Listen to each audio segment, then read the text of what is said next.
स्वागत है आपके अपने YouTube चैनल पे। तो आज का हमारा क्वेश्चन है एक्सरसाइज 7.2 का क्वेश्चन नंबर 2। तो इन दिस क्वेश्चन बिंदुओं हमारा क्वेश्चन है कि बिंदुओं 4, -1 ये हमारा कोई बिंदु है ए, ये हमारा कोई बिंदु है बी। ठीक है, बिंदु ए के हमें निर्देशांक दिए हैं 4, -1, 4, -1 और जो बिंदु हमारा बी है उसके हमें निर्देशांक दिए हुए हैं -2, -3, -2, -3 को जोड़ने वाले रेखाखंड को समत्रिभाजित करने वाले बिंदुओं के निर्देशांक ज्ञात कीजिए। समत्रिभाजित, जो ये हमारा रेखाखंड है उसको समत्रिभाजित करना है। अब हम समत्रिभाजित करेंगे तो इसमें हमारे बिंदु कितने बनेंगे? 4 बिंदु बनेंगे हमारे 4। इसको ए बी तो हमने इसको कह दिया सी और डी। ठीक है, क्योंकि समत्रिभाजित एक भागी हमारे हो गए 3 भाग। यहाँ पर बिंदु हमारे होंगे 4। ठीक है, अब कहा है इसमें कि समत्रिभाजित करने वाले बिंदुओं के निर्देशांक ज्ञात कीजिए। हमें इसके निर्देशांक x, y और हमें बिंदु डी के निर्देशांक कैपिटल X, कैपिटल Y सी के निर्देशांक है और डी के हमारे स्मॉल x, स्मॉल y। ठीक है, तो एक बात बताओ, ये हमारा रेखाखंड है,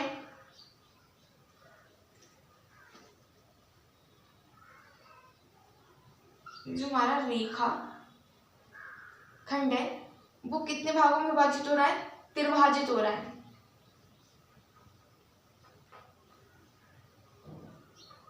ठीक है, यानी कि वो 3 भाग हो रहे हैं इसमें।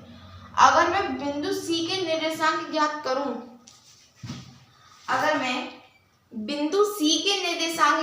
तो इसके लिए m1 और m2 की वैल्यू क्या होगी?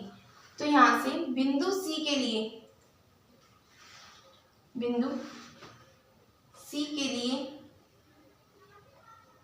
m1 क्या होगा और m2 क्या होगा? हम इसकी निर्देशांक सी की ज्ञात कर सकते हैं, लेकिन इसके लिए हमें निर्देशांक तो पता होने चाहिए। तो निर्देशांक ज्ञात करने के लिए इस क्वेश्चन में कहा था कि जो एक रेखाखंड है, जोड़ने वाले रेखाखंड को त्रिभाजित यानी कि 3 भागों में विभाजित किया जा रहा है। तो एक हमने बिंदु माना ए, एक माना सी और दूसरा डी और चौथा हमने माना बी। ठीक है, तो अगर मैं बिंदु सी की बात करूं, हमें बिंदु सी के निर्देशांक x, y ज्ञात करने के लिए m1 m2 पता होने चाहिए। तो यहां से हम देखेंगे ये हमारा m1 होगा। बिंदु a से c इधर का भाग है वो हमारा m1 होगा और इधर से इधर का जो हमारा पूरा भाग होगा वो m2 होगा, जहां तक लास्ट में। अब हमें यहाँ पर ये नहीं मानना है कि हमारा कोई बिंदु डी भी है। हमें जब बिंदु सी के निर्देशांक ज्ञात करना है तो हमें ये नहीं देखना है कि इस पर अन्य कोई बिंदु है या नहीं है, खाली हमें बिंदु ये वाला, पहले वाला और लास्ट वाला, हमें पहले वाला और लास्ट वाले बिंदु के निर्देशांक देखने हैं और इसके बीच में कोई बिंदु उपस्थित है हमें उसे नहीं देखना है। और हमें m1 और m2, सी से पहले का m1, सी से बाद का m2। ठीक है, अब हमने ये तो पता चल गया ये m1 ये m2। यहाँ पर अगर मैं देखूं, ये एक भाग ये है, एक भाग ये है, 3 भाग है हमारे। अगर मैं इनको जोड़ूंगी हमारे 3 भाग होंगे। सी से इधर वाला, सी से ए तक का जो हमारा भाग है वो m1 एक भाग में है। सी से मैं बी तक देखूं, m2 की जो वैल्यू होगी वो हमारी 2 होगी, क्योंकि इसमें 2 भाग है।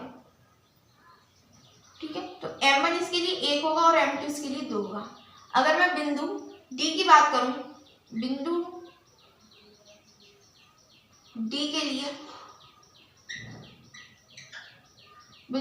हमारा m1 क्या होगा? बिंदु डी के लिए जो हमारा m1 होगा, डी से पहले कितने भाग पड़ रहे हैं? 2, 1 और 2। उसके लिए m1 बराबर 2 और m2 बराबर 1, क्योंकि डी से बी तक हमारा खाली एक ही भाग है। अब हम आसानी से बिंदु सी और बिंदु डी के ज्ञात कर सकते हैं मान। तो यहाँ से बिंदु सी के हमारे मान क्या होंगे? बिंदु सी के निर्देशांक x, y के m1 x2 plus m2 x1 upon m1 plus m2, और यहाँ से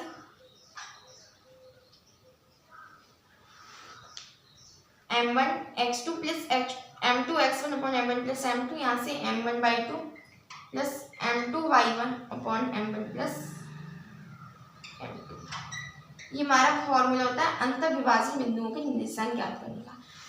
क्योंकि जो हमारा बिंदु C है वो हमारे रेखाखंड AB के बीच में है, अगर ये AB के बाहर होता तो हम इसे बाह्य विभाजन फॉर्मूले से ज्ञात करते, जो कि यहाँ पर हमारा माइनस लगा होता है।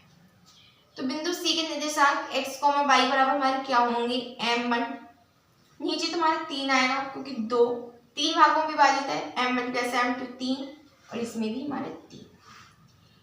m1 की वैल्यू है बिंदु C के लिए m1 की वैल्यू है 1, और x2 है इसके लिए, इसको हमने मान लिया x1 और इसको x2, इसको हमने मान लिया x1y1 और इसको मान लिया x2y2, इसको मिटा देंगे। ये हमारा x1y1, ये हमारा x2y2, और इसके लिए फॉर्मूला होता है m1 की वैल्यू हमने रखी 1, x2 हमारा माइनस का 2 प्लस m2 2, m2 हमारा 2, और x1 है हमारा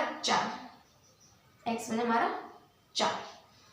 अब इसके लिए m1 की वैल्यू भी हमारी 1 है, और y2 माइनस का 3 प्लस m2 हमारा है 2 इंटू जो हमारा y1 है हमारा माइनस का 1। तो यहाँ से बिंदु C x, y के निर्देशांक हमें मिलेंगे माइनस का 2 प्लस के 8/3, माइनस का 2 और 4 दूनी 8/3, कॉमा माइनस का 3 और माइनस प्लस माइनस की 2/3। तो यहाँ से हमारा जो बिंदु C है x, y इसके हमें निर्देशांक मिले, 8 में से 2 गए, बचे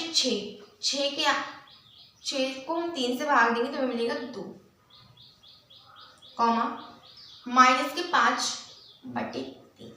ये हमारे बिंदु C के निर्देशांक है। अब हमें बिंदु D के ज्ञात करने हैं। बिंदु D के लिए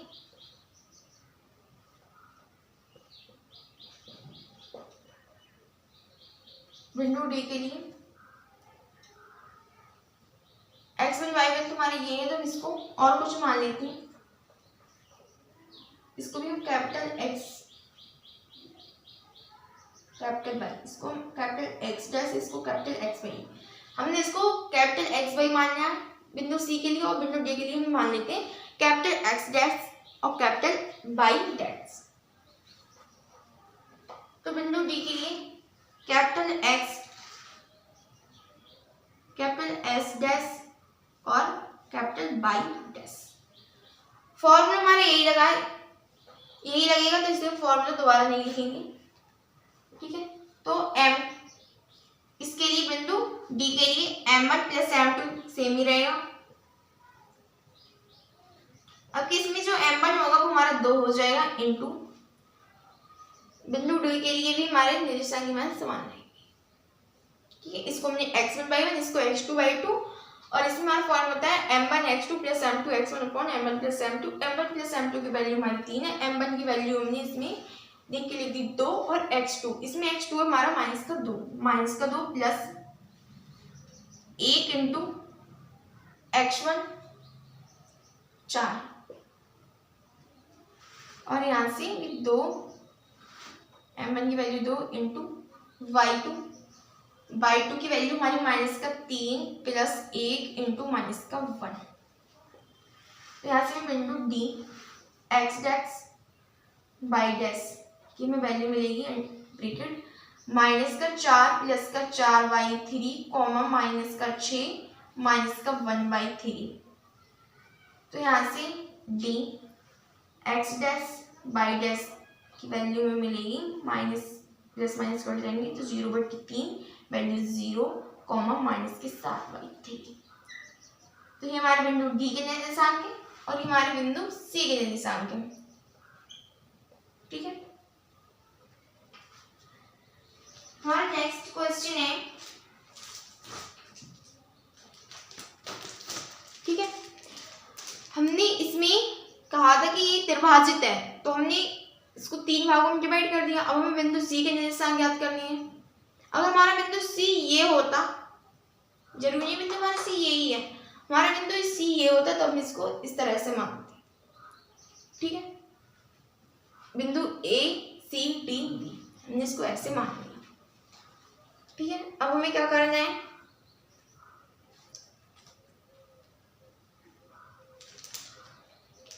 अब हमारा थर्ड क्वेश्चन है,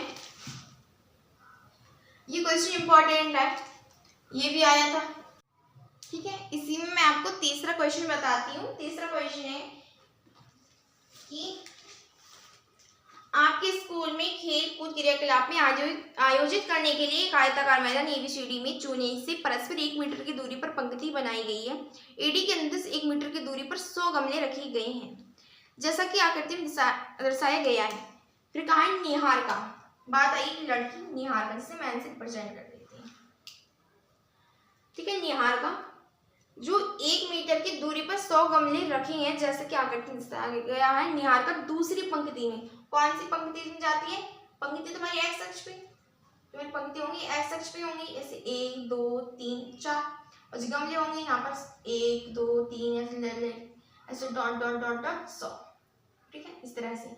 तो जो हमारी निहारिका है वो दूसरी पंक्ति में जाती है, और उसका एडी का, यानी कि जो हमारी दूरी है, ये हमारी एडी है, तो इसका 1/4 भाग दौड़ती है, यानी कि 2.2,25, 100 का चौथाई हमारा 25, ठीक है।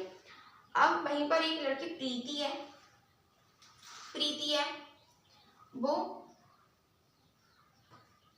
अब इसमें कहा है कि भाग के बराबर दौड़ती है, और वहां एक हरा झंडा, और वहां पर जो झंडा लेके दौड़ रही थी वहां पर अपने एक झंडा गाड़ देती है।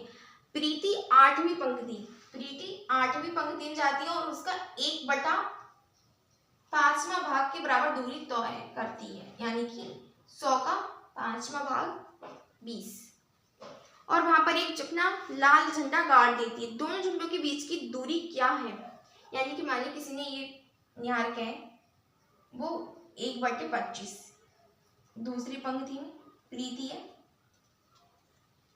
यहाँ पर अपने एक झंडा गाड़ देती है, तो इन दोनों झंडों के बीच की दूरी पूछी गई है। यदि रश्मि एक नीला झंडा इन दोनों झंडों को मिलाने वाले रेखाखंड की ठीक आधी दूरी पर, यानी कि इन दोनों की हमें जो है वो दूरी ज्ञात करनी है, और कोई लड़की रश्मि है, यहाँ पर कोई लड़की रश्मि है,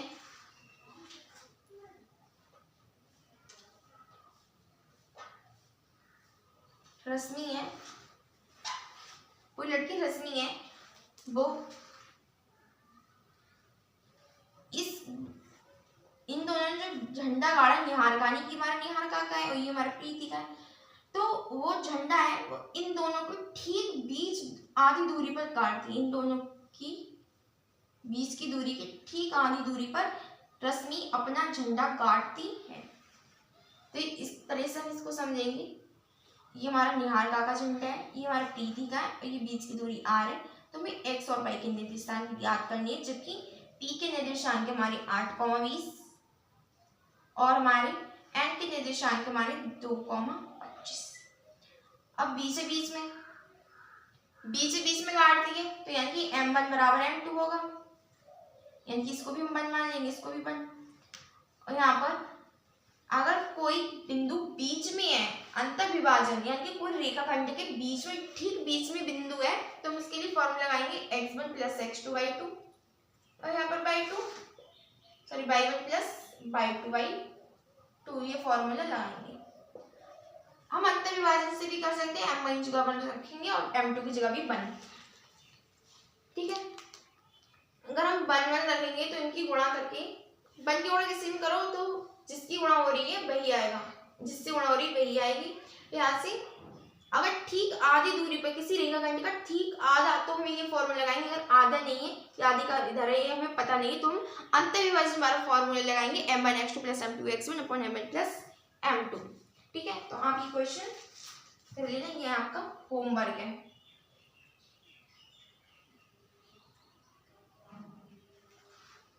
ठीक है,